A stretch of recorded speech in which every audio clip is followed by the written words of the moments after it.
আসসালামু আলাইকুম। চট্টগ্রাম বোর্ড 2024-এ আমাদের স্থানাঙ্ক থেকে প্রথম প্রশ্নটা ছিল এ যদি 6, 7 এবং সি যদি 0, 1 হয় তাহলে এ সি এর সমীকরণ বা এ সি সরলরেখার সমীকরণ নির্ণয় করতে হবে। কোনো একটা সরলরেখার সমীকরণ যদি আমাদেরকে নির্ণয় করতে বলে তাহলে অবশ্যই আমাদের কী কী দেওয়া থাকতে হবে সেটা আগে আমাদের কিন্তু জানা দরকার। আমাদেরকে হয় দুইটা বিন্দু দেওয়া থাকতে হবে, না হয় একটা ঢাল একটা বিন্দু দেওয়া থাকতে হবে। তাহলে আমরা সরলরেখার সমীকরণ কিন্তু খুব ইজিলি বের করতে পারবো। প্রথমত আমরা চাইলে এটাকে একসাথে করতে পারি অথবা আলাদাও কিন্তু করতে পারি। আমাদের সরলরেখার সমীকরণের সূত্রটা হচ্ছে, প্রথমে আমরা বের করব ঢাল। তাহলে ঢাল মানে হচ্ছে কি এম। এখন এম এর সূত্র কি? এম এর সূত্র হচ্ছে y2 - y1 / x2 - x1। আমি এখানে যদি একটু আলাদা করে লিখি তাহলে m = y/x। এটা হচ্ছে আমাদের ঢালের সূত্র। এই y/x থেকে যদি আমরা একটা স্থানাঙ্ককে বিয়োগ করি, অর্থাৎ এখান থেকে y1 বা এখান থেকে x1 অথবা 2 হতে পারে, তাইলে এটাকে ক্যালকুলেশন করলে কিন্তু আমরা সরলরেখার সমীকরণ পাই। এবং আমরা জানি যে যদি দুই বিন্দু থাকে, এই যেখানে দুইটা বিন্দু আছে, তাহলে ঢালের বের করার সূত্র হইতেছে y2 - y1 / x2 - x1। অর্থাৎ আমি এখানে এটা কি লিখলাম, এইটা লিখলাম আমি m, এই যে m এর সূত্রটা লিখলাম। তাহলে m = এই যে ডান পক্ষটা, তাহলে ডান পক্ষটা এখানে কি ছিল? y - y1 x - x1। এখন যেহেতু এখানে x1 y1 x2 y2 দুইটা বিন্দু আছে, তোমরা এখানে চাইলে y1 x1ও লিখতে পারো অথবা y2 x2ও কিন্তু লিখতে পারো। যেহেতু এটা ছোট দেখা যাইতেছে আমি এটাই লিখি y2 আর এটা হলো x2। যদি এখানে 1 1ও লিখো কোনো প্রবলেম নেই, আনসার কিন্তু হুবহু সেমই আসবে। তাহলে আরেকটু আমরা ক্যালকুলেশন করি, দেখো কি আসে। এই যে y2 মানে কত? -1। দেখো -1 সূত্রের -y1 হচ্ছে কত? 7, x2 হচ্ছে 0, x1 হচ্ছে কত? 6 = এই y এবং x স্থির থাকবে। যেহেতু আমরা সরলরেখার সমীকরণ বের করতেছি, তাহলে অবশ্যই আমাদের y এবং x কে রাখতে হবে। যদি আমরা y এবং x কে না রাখি তাহলে তো আমাদের সমীকরণ হবে না। y2 হচ্ছে কত? -1, তাহলে +1 হয়ে যাবে এটা। x2 হচ্ছে কত? 0, -0। বা উপরে হচ্ছে আমরা -8, নিচে হচ্ছে -6 = y + 1/x। এটাকে কাটাকাটি করে ক্যালকুলেশন করলে আমাদের এটা হয়ে যাবে 4x, আর এটা থাকবে 3y আর কত? 3। তাহলে -3y -3, এটা হয়ে গেল। এখন এটাই কিন্তু আমাদের সরলরেখার সমীকরণ। তোমরা যদি চাও তাহলে এটাকে, সরি, এটা মাইনাস হবে না, এটা প্লাস হবে, এটা প্লাস হবে, কারণ এই মাইনাস মাইনাস কিন্তু কাটা। তোমরা চাইলে এটা এভাবে রাখতে পারো অথবা 4x - 3y = 3 এভাবেও কিন্তু রাখতে পারো। ইহাই নির্ণয় আমাদের সরলরেখার সমীকরণ। দেখো পরবর্তী যে প্রশ্ন আমাদের খ নাম্বার আমাদেরকে বলছে যে এ বি সি ডি স্থানাঙ্কগুলো দেওয়া আছে, এগুলো যদি একটা চতুর্ভুজের 4টে শীর্ষবিন্দু হয় তাহলে চতুর্ভুজের প্রকৃতি নির্ণয় করতে হবে। এখানে দেখো বিন্দুগুলা, এই যে এ বি সি ডি, এই 4টা বিন্দু কিন্তু আমাদেরকে দেওয়া আছে। এখন এই 4টা বিন্দুর সাহায্যে আমাদের এই চতুর্ভুজটা কি হয় তা বের করতে হবে, অর্থাৎ তার প্রকৃতি বের করতে হবে। আমরা জানি প্রকৃতি মানে হলো সে কি আয়ত, সামান্তরিক, রম্বস, ট্রাপিজিয়াম কি হয় সেটা বের করা। তাহলে প্রথমত আমি বাহুগুলোকে এভাবে যোগ করি। তোমরা কিন্তু অবশ্যই এগুলোকে গ্রাফ পেপারে রাখতে হবে। চিত্রের কথা কিন্তু আমাকে বলে নাই প্রশ্নে, আমাকে চতুর্ভুজের প্রকৃতি বলছে। আমি নিজে করার জন্য কিন্তু চিত্রটাকে এখানে আঁকলাম। অর্থাৎ তোমরা গ্রাফ পেপার রাখবে, পেজের মধ্যে কিন্তু না। চিত্র যদি তোমাদের কাছে চাই অথবা না চাই, অবশ্যই তোমাদের চিত্র এঁকে কাজ করতে হবে। স্যারের জন্য না হলেও তুমি নিজে বোঝার জন্য হলেও কিন্তু চিত্রটা লাগবে।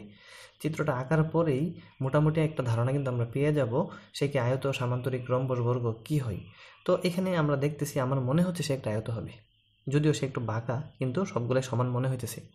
প্রথমত আমরা বিপরীত বাহুগুলোর মান বের করব। B C, A D, C D, A B, এই 4টা বাহুর মান আমাদেরকে কিন্তু বের করতে হবে। তাইলে আমি আগে যে কোনো একটার মান বের করি, অর্থাৎ এই যে এ বি এর মান বের করি। এখন আমরা জানি যে এ বি বাহুর দৈর্ঘ্য, তোমরা লিখবে এ বি বাহুর দৈর্ঘ্যের সূত্র কি? √x2 - x1 whole square plus y2 - y1 whole square লিখলাম। এখন এই যে এটাকে ধরো x1 y1, এটাকে ধরো x2 y2। তাহলে x2 মাইনাস x1 অর্থাৎ 6 মাইনাসে মাইনাসে প্লাসের 2, 6 মাইনাসে মাইনাসে প্লাসের 2, আর এই যে y2 হচ্ছে 7, y1 হচ্ছে 3, তার মানে হচ্ছে 7 মাইনাস 3 হোল স্কোয়ার লিখলাম। ইকুয়াল টু 6 2 হচ্ছে 8, 8টা 64, এটা হচ্ছে 4, 4 4 16, 64 আর 16 হচ্ছে কত 70, 80, 80কে রুট করতে হবে। তাহলে 80কে যদি আমরা রুট করি, তোমরা চাইলে রুট 80 এতটুকু রাখলেও পারো, অথবা এটা ক্যালকুলেটারে টিপ দিলেই দেখবা তোমরা 4√5 কিন্তু চলে আসে। দেখো তো এতটুকু পর্যন্ত কোনো প্রবলেম আছে কিনা। আমরা এখন এবি এর মান বের করলাম, এখন আমরা বের করব সিডি এর মান। তাহলে আসো সিডিতে কী বলছে আমরা দেখি। এই নিলাম আমি সিডি এর মানও ঠিক একইভাবে এই সূত্রটাই হবে, x2 minus x1 whole square plus y2 minus y1 whole square. এটা হবে x1 y1 x2 y2। তাহলে এই বিন্দুগুলোকে আমরা বসাই, তাহলে কি হবে 0 মাইনাস 8, 0 মাইনাস 8 স্কোয়ার প্লাস এই যে মাইনাসের 1 মাইনাসের 3, মাইনাসের 1 মাইনাসের 3 স্কোয়ার। তোমরা চাইলে এটারও কিন্তু x1 y1 x2 y2 ধরতে পারো, আনসার একই আসবে। এটা হবে 8টা 64, 4 4 16, 64 আর 16 এটাও কিন্তু রুট 80 অথবা 4√5 একক। খেয়াল করে দেখো এবি এবং সিডি উভয়ের আনসার কিন্তু আমাদের সেম, এই যে উভয়ের আনসার কিন্তু সেম। অতএব আমরা এখানে দেখতে পাচ্ছি যে এই এবি এবং সিডি এই দুইটা বাহু পরস্পর সমান। এখন আমরা একই নিয়মে আমরা বিসি এবং এডি বের করব। তাহলে এই দুইটা যদি বের করতে পারো, অবশ্যই তোমরা এই স্থানাঙ্কের সাহায্যে বিসি এবং এই স্থানাঙ্কের সাহায্যে এডি বের করতে পারবে। আমি সরাসরি আনসারটা লিখে ফেলি। এই যে বিসি এবং এই যে এডি, এই দুইটার যে মান হবে সেই মানটা হবে √20। এই মানটা হবে কত √20, অর্থাৎ বিসি এবং এডি সমান হবে। তোমরা এটা ক্যালকুলেশন করে কিন্তু লিখতে হবে, এটা এবং এটা সমান হবে। আমি আর এখানে লিখলাম না, যেহেতু একই রকম 4টা বাহু। তাইলে যেহেতু আমাদের এই বিপরীত বাহুগুলো সমান হয়েছে, এই মুহূর্তে সে কী হইতে পারে, সে দুইটা জিনিস হইতে পারে, হয় আয়ত হইতে পারে আর না হয় সামান্তরিক হইতে পারে। কারণ তাদের দুইজনের সংজ্ঞা দিয়ে কিন্তু বিপরীত বাহুগুলো সমান। এরপরে যে কোণের বিষয়টা, সেই কোণের বিষয় কিন্তু এখন আমরা কোনো এক্সপ্লেন করি নাই। যদি এই আয়তের প্রত্যেকটা কোণ 90 ডিগ্রি বা সমান হয়, তাহলে সে আয়ত হবে, আর যদি কোণগুলো সমান না হয় সে আয়ত হবে না। এখন আমরা কোণগুলোর জন্য এখানে আমরা দুইটা কাজ করতে পারি। নাম্বার 1, হয় আমরা পিথাগোরাস দেখাবো, ভূমি স্কোয়ার লম্ব স্কোয়ারের সমষ্টি অতিভুজ স্কোয়ারের সমান, আমরা এটা দেখাবো। অথবা যদি তোমরা ঝামেলা কম করতে চাও, তাহলে এই যে বিডি এর দৈর্ঘ্য এবং এ সি এর দৈর্ঘ্য সরাসরি বের করে ফেলো। তাহলে আসো আমরা এ সি এর দৈর্ঘ্য বের করি। এ সি এর দৈর্ঘ্য আগের মতোই, এই যে এটা x1 y1, এটা x2 y2, এভাবে যদি আমরা লিখি তাহলে কি আসে 6 মাইনাস 0, এই যে 6 মাইনাস 0 প্লাস এই যে 7 মাইনাস 1, তার মানে 7 প্লাস 1, 7 প্লাস 1 স্কোয়ার, উপরে থাকবে রুট। ইকুয়াল টু 6 6 36, 8 8 64, 36 আর 64 হবে 100, √100 মানে হইতেছে 10 একক, 10 একক। আমরা একটা কর্ণ বের করলাম এসি, এবার অপর কর্ণ বের করতে হবে বিডি। তাহলে আসো আমরা এই যে বিডি কর্ণের মান বের করি, এটাও সেম সূত্র বসাও। এই যে x1 minus x2, x1 y1 x2 y2, এভাবে কাজ করো। তাহলে কি আসবে -2 -8, -2 -8 স্কোয়ার প্লাস 3 -3 হোল স্কোয়ার। এটা তো 0 হয়ে গেল, 3 3 কাটা, 8 আর 2 হচ্ছে 10, 10 স্কোয়ার মানে 100, √100 ইকুয়াল টু 10 একক। খেয়াল করে দেখো আমাদের যে কর্ণদ্বয়ের দৈর্ঘ্য এই দুইটা কিন্তু সমান, অর্থাৎ আমাদের এই যে এসি এবং বিডি সমান। আমরা জানি যেই চতুর্ভুজের এই বিপরীত বাহুটা সমান, এই বিপরীত বাহুটাও সমান এবং কর্ণগুলো সমান, তাকে আয়তক্ষেত্র বলে। যেহেতু আমাদের এই প্রশ্নটা এটাকে সিদ্ধ করতেছে, তার মানে আমাদের এখানে এবিসিডি যে চতুর্ভুজটা দেওয়া ছিল সে নিঃসন্দেহে একটা কি হবে, আয়তক্ষেত্র হবে। এই কথাগুলো তোমরা বাংলাতে একটু সুন্দর করে এখানে লিখে দিবে। আচ্ছা, এটা ছিল আমাদের খ নাম্বার প্রশ্ন। এবার আসো আমাদের গ নাম্বারে কি বলছে। আমাদের গ নাম্বারে বলছে যে 2 নং এ প্রদত্ত সরলরেখা দ্বয়। আচ্ছা, এটা না, এটা কিন্তু আমাদের 1 নং। তাহলে এবার আসতে হবে আমাদেরকে 2 নং। 2 নং এর মধ্যে আমাদের যেই সরলরেখা দ্বয় ছিল, আমাদের আগে এই সরলরেখাগুলো আমরা এখানে উঠিয়ে নিই। আমাদের একটা হচ্ছে 3x minus Y plus 4 equal to 0, আরেকটা হচ্ছে 4x plus Y minus 11 equal to 0। এই হলো আমার দুইটা সরলরেখা। আমার প্রশ্ন হলো, এই দুইটা সরলরেখা x অক্ষের সাথে যে ত্রিভুজ উৎপন্ন করে তার ক্ষেত্রফল নির্ণয় করতে হবে। তাহলে আমাকে আগে এই দুইটা সরলরেখা গ্রাফের মধ্যে আঁকতে হবে। গ্রাফে আঁকার জন্য আমরা এখানে স্থানাঙ্ক বের করতে হবে।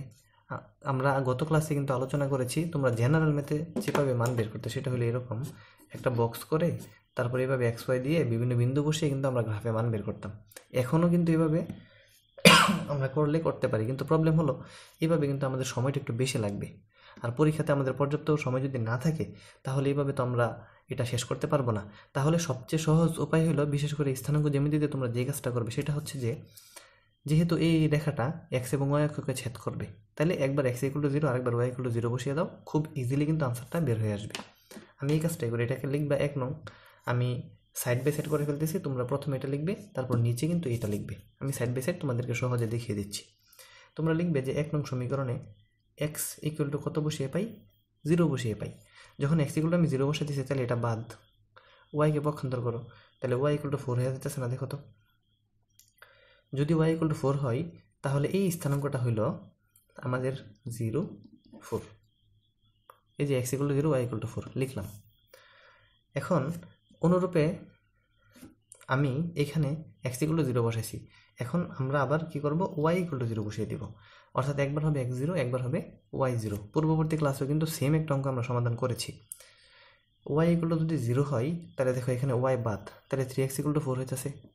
এই যে 3x ইকুয়াল টু 4, তাহলে 3x ইকুয়াল টু 4 যদি আমি সরাই ফেলি মাইনাসের 4, বা x ইকুয়াল টু মাইনাসের 4/কত? 3। এই তো এটা হয়ে গেল x ইকুয়াল টু মাইনাসের 4/3। তাহলে এই ক্ষেত্রে আমার স্থানাঙ্কটা কত হবে? এই ক্ষেত্রে আমার স্থানাঙ্কটা হবে এই যে x আর এই যে y। দেখো আমরা কিন্তু দুইটা বিন্দু পেয়ে গেছি। ঠিক একইভাবে এখানেও কাজ করো, এটাকে 2 নং সমীকরণ লিখবে, লিখে তারপর বলবে 2 নংয়ে x ইকুয়াল টু 0 বসিয়ে পাই। যখন x 0 হবে তখন y মাইনাস 11 ইকুয়াল টু 0 বা y ইকুয়াল টু 11, তখন যে স্থানাঙ্ক সেটা হবে 0, 11। আবার লিখবে যে এই 2 নংয়ে y ইকুয়াল টু 0 বসিয়ে পাই। যখন y ইকুয়াল টু 0 হবে তখন 4x ইকুয়াল টু 11 হবে, 4x ইকুয়াল টু 11 হবে। 4x ইকুয়াল টু যদি 11 হয়, বা x ইকুয়াল টু হবে কত? উপরে 11 নিচে 4। এই ক্ষেত্রে আমার স্থানাঙ্কটা হবে x, y। দেখো এতটুকু বুঝতে পারছো কিনা? এবার এই দুইটা বিন্দুকে গ্রাফে আমরা বসাবো, এবং এই দুইটা বিন্দুকে আমরা গ্রাফে বসাবো, তাহলে কিন্তু দুইটা রেখা আমরা ইজিলি পেয়ে যাব। এবার আমরা গ্রাফ নিই। এই হলো গ্রাফ। অবশ্যই তোমরা এটা গ্রাফ পেপারের মধ্যে আঁকবে। এখন আমি একটা আনুমানিক চিত্র নিই। প্রথমে আমাদের আনুমানিক যে চিত্রটা হবে সেটা হলো 0, 4, 0, 4, 0, 4, মানে আনুমানিক এইখানে হবে 0, 4। আমি এগুলোর একটু নাম দিয়ে দিতেছি, এ, বি, এটা হলো সি, এটা হলো ডি, বোঝার সুবিধার্থে। তাহলে এটা হলো আমাদের এ। তারপর বি হচ্ছে মাইনাসের 3/4। 3/4কে ক্যালকুলেশন করলে 1 পয়েন্ট সামথিং আসে, তাহলে এদিকে 1 পয়েন্ট সামথিং 0, মানে এটা হবে, এটা হবে আমাদের বি। এবার এ বিকে আমরা যোগ করতে হবে, এই যে আমি যোগ করলাম, এরকম হইল। এবার আসো আমরা এটাকে বসাই, 0, 11, 0, 11, 11 মানে উপরে, অনেক উপরে হবে, ধরলাম আমি এখানেই। এটা হলো আমার সি। তারপর হচ্ছে আমাদের 11/4, এটাকে যদি ক্যালকুলেশন করি 3 পয়েন্ট সামথিং হবে, তাহলে এদিকে কোথাও হবে এটা, তাহলে আমার রেখাটা হবে অনেকটা এইরকম। দেখো এতটুকু পর্যন্ত কোনো সমস্যা থাকার কথা না। এখন আমাদের প্রশ্নটা ছিল, এই দুইটা রেখা x অক্ষের সাথে, এই দুইটা রেখা x অক্ষের সাথে যে ত্রিভুজ উৎপন্ন করে, তাহলে আমি দেখতেছি এই যে এটা x অক্ষ, এটা, তাহলে এই রেখাটা দেখো তো এমন একটা ত্রিভুজ উৎপন্ন করছে, এই যে এটা হলো সেই ত্রিভুজ। এখন এই যে ত্রিভুজটা উৎপন্ন করলো, আমি এই ত্রিভুজের মধ্যে এই যে পয়েন্ট, এটা কিন্তু আমাদের ডি। আমি বি বিন্দুর স্থানাঙ্ক জানি, আমি ডি বিন্দুর স্থানাঙ্ক জানি, কিন্তু তার উপরে যে পয়েন্টে ছেদ করলো এটাকে আমি ধরি পি। আমি তো এই পি বিন্দুর স্থানাঙ্ক জানি না। যদি আমি পি বিন্দুর স্থানাঙ্ক না জানি তাহলে তো আমি তার ক্ষেত্রফলটা বের করতে পারবো না। আমরা এটা বহুপদের সূত্রে করবো, তাহলে বহুপদের সূত্রে করতে হলে আমার প্রত্যেকটা বিন্দুর স্থানাঙ্ক দরকার, এখন যদি পি বিন্দুর স্থানাঙ্কটা বের করতে হয় তাহলে দেখো পি বিন্দুটা হলো এই দুইটা রেখার ছেদবিন্দু, তাইলে এই দুইটা রেখাকে যদি আমি সমাধান করি তাহলে কিন্তু আমার পি বিন্দুর আনসারটা চলে আসবে। এবার আসো আমরা এটাকে সমাধান করি। 3x - y + 4 = 0, আরেকটা রেখা কি ছিল 4x + y - 11 = 0। এই দুইটা সমীকরণ ছিল। তাহলে যেহেতু এই পি পয়েন্টে তারা দুইজনেই ছেদ করেছে, তার মানে তাদের দুইজনের যে আনসারটা আসবে সেটাই হবে কিন্তু পি এর স্থানাঙ্ক। এটা ধরো 1 নং, এটা ধরো 2 নং। এখন আমরা এটাকে প্রতিস্থাপন পদ্ধতিতে সমাধান করব। তাহলে 2 নং হতে আমি পাই y = 11 - 4x। এই যে 4x এবং 11কে আমি পক্ষান্তর করে ফেললাম। তোমরা চাইলে কিন্তু বাম পাশে x এর মানটাকেও রাখতে পারো। এটাকে ধরো 3 নং। এই যে y এর মানটা এটা আমরা 2 নং থেকে আনছি, তাহলে y এর মানটা এখন বসাইতে হবে কোথায়? 1 নং এর মধ্যে। তাহলে এখন লিখো যে 1 নং সমীকরণে y এর মান বসিয়ে পাই। তাহলে 3x মাইনাস এই y এর পরিবর্তে এই অংশটা বসাতে হবে। তাহলে হবে 11 মাইনাসে প্লাসের 4x, তারপর প্লাসের এই যে 4 = 0, বা 3 এ 4 হচ্ছে 7x, মাইনাসের 11 প্লাসের 4, তাহলে থাকতেছে -7 = 0, বা 7x = 7। সুতরাং 7 7 কাটো, x = কত পেয়ে গেলাম আমরা? দেখো 7। খুব ইজিলি আমাদের x এর মানটা চলে আসলো। x = কত? 7। এখন এই যে মানটা চলে আসলো, এখন আমি এই x এর মানটা বসিয়ে দিব কোথায়? এই 3 নং সমীকরণে। তাহলে লিখো 3 নং এ x = 7 বসিয়ে পাই। তাহলে y = 11 - 4 × 7, এটা হইতেছে। তাহলে যদি এটা হয় 11 কত হবে? 4 7 কত? 28 = আমাদের হবে এখানে 7, এখানে হবে 1 মাইনাসের। দেখো এটা হলো আমার কার মান? y এর মান। এখন এই যে বিন্দুটা আমরা পাইলাম, এই বিন্দুটা এখন আমাদের এখানে বসাইতে হবে। 7x = আচ্ছা, আমাদের সমীকরণটা ছিল 3x - y + 4 = 0, 4x + y - 11 = 0। অনেক সময় দেখা গেছে এগুলো করার সময় আমাদের কিন্তু প্লাসে মাইনাসে ভুল হইতে পারে। অবশ্যই কিন্তু খুব মনোযোগের সহিত তোমরা এগুলাকে করতে হবে। আচ্ছা, এখানে আমাদের হচ্ছে y = 11 - 4x, আর এখানে হচ্ছে 3x মাইনাসের 11 মাইনাসে প্লাসের 4x প্লাসের 4, 3 4 7, এটাও 7। এই যে দেখো আমাদের এখানে একটু মিস্টেক হয়েছে। দেখছো একটু আগে মাত্র বললাম যে অনেক সময় আমাদের ক্যালকুলেশনে ভুল হয়। দেখো 7 দ্বারা যদি আমরা 7কে ভাগ করি তাহলে তো x = 7 আসবে না, x = আসবে কত? 1। তাহলে আমি যদি এখানে x = 1 বসাই তাহলে 11 - 4 × 1, 11 - 4 × 1, 11 - 4, 11 - 4 মানে শুধু কত থাকবে? 7। দেখো সামান্য একটু ভুলে কিন্তু আমাদের সম্পূর্ণ অঙ্কের আনসার চেঞ্জ হয়ে যাবে। তাহলে আমাদের যে স্থানাঙ্কটা আসছে, এই বিন্দুটাকে আমরা ধরছিলাম কি বিন্দু? পি বিন্দু। তাহলে আমাদের এই পি বিন্দুর স্থানাঙ্কটা আমি লিখতে পারি 1 7। এই যে 1 7, দেখো লিখে ফেললাম। পি বিন্দু আমরা পেয়ে গেলাম। তারপর বি বিন্দুটা আমাদের কি ছিল? আমাদের বি বিন্দুটা ছিল -4/3 0। আমাদের ডি বিন্দুটা ছিল 11/4 0। এতটুকু পর্যন্ত দেখো তো বুঝতে পারছো কিনা? যেহেতু আমার এটার ক্ষেত্রফল লাগবে, এই যে পি বি ডি। এখন আমাদের এই যে পি বি ডি ঘড়ির কাঁটার বিপরীত দিকে হলে আমাদের এইভাবে হিসাবটা করতে হবে। বহুপদের ক্ষেত্রফলে কিন্তু অবশ্যই ঘড়ির কাঁটার বিপরীত দিকে করতে হয়। তাহলে আমি যদি বি থেকে শুরু করি, প্রথমে লিখতে হবে বি, এরপরে লিখতে হবে ডি, এরপরে লিখতে হবে পি। তাহলে আসো ক্ষেত্রফল। তোমরা এখন লিখবে যে পি বি ডি ত্রিভুজের ক্ষেত্রফল হাফ ইন্টু, আমি প্রথমে বি থেকে শুরু করি, তাহলে বি এর স্থানাঙ্ক হচ্ছে -4/3 আর হচ্ছে 0। যেহেতু আমি বি লিখলাম, বির পরে লিখতে হবে আমাকে ডি। ডি হচ্ছে কত? 11/4 0, 11/4, নিচে হচ্ছে কত? 0। এরপরে লিখতে হবে আমাকে পি। এই পি হচ্ছে কত? 17 শেষ। কিন্তু আমরা শুরু করছিলাম এটা দিয়ে, যেটা দিয়ে শুরু করছি এটা দিয়ে কিন্তু আবার শেষ করতে হবে। -4/3 0, শেষ করলাম। এখন এটার আনসারটা হবে কিভাবে? হাফ ইন্টু, প্রথমত এটা গুণ করো 0, তারপর এটা গুণ করো 77/4 প্লাস এই যে এটা গুণ করো 0 ব্র্যাকেট অফ 17 মাইনাস, তারপর আবার এই যে এটা গুণ করো 0, তারপর এটা গুণ করো 0, তারপর এটা গুণ করো মাইনাসের 28/3 মাইনাসের 28/3 সেকেন্ড ব্র্যাকেট এবং সেকেন্ড ব্র্যাকেট। এবার এই সবটাকে একসাথে ক্যালকুলেশন করো। ক্যালকুলেশন করলে এটার আনসার আসবে 343/24 বর্গ একক, এবং এটাই কিন্তু আমাদের এই অঙ্কের আনসার।